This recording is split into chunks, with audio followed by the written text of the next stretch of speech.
All right, David.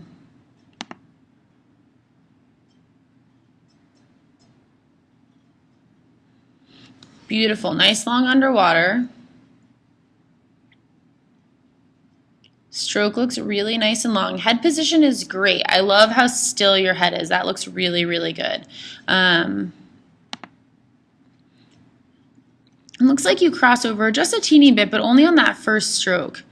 You can see right there as you take that first stroke with your left arm, look where your right arm is in relationship to your shoulder. It's way, way over.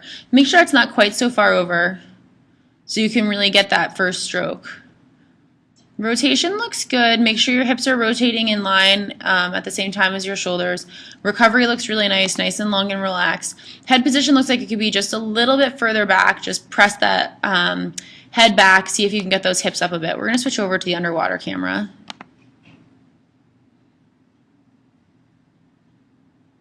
Nice underwaters, nice still upper body. That looks really good.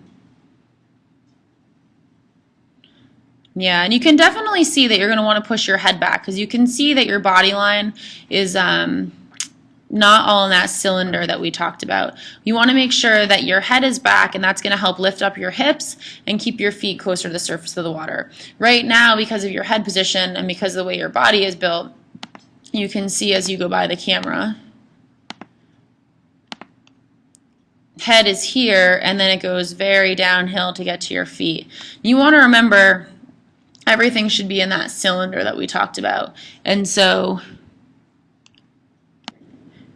you can see here, if I pull in this picture, the picture of Ryan Lochte, he fits in that rectangular box right along the surface of the water. And if we were to draw that around you, I think we'd find that your feet and probably all the way from your knees down are not in that cylinder. So it's really important to play around with your head position a little bit, see if you can get those hips up closer to the surface of the water. It's going to lift those feet, and it's going to allow you to get a lot more out of the kick than what you're doing right now. Next, we're going to look at your arms. I think you're a little bit wide on your pull, and I'm all for a wide pull, but I feel like you're very, very straight as you come through. You can see there's very little bend in your elbow until you get down to the finish of your stroke. And I think you're just missing some of the water.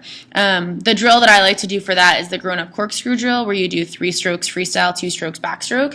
And I think that really forces you to work on your catch and make yourself get in that position early on in the stroke. I think that if you're able to perfect that catch a little bit more, you're going to find that it's easier to keep your body in the right position, because the more speed you have, the easier it is to stay on top of the water.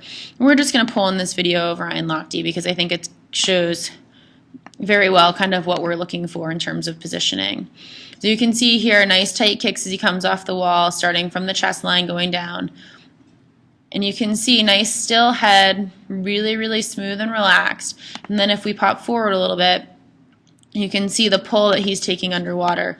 Tons and tons of rotation, and you can see how bent his arm is. And he's just able to grab that water really early on in the stroke and get a lot of power through his stroke, finishing right down by his hip.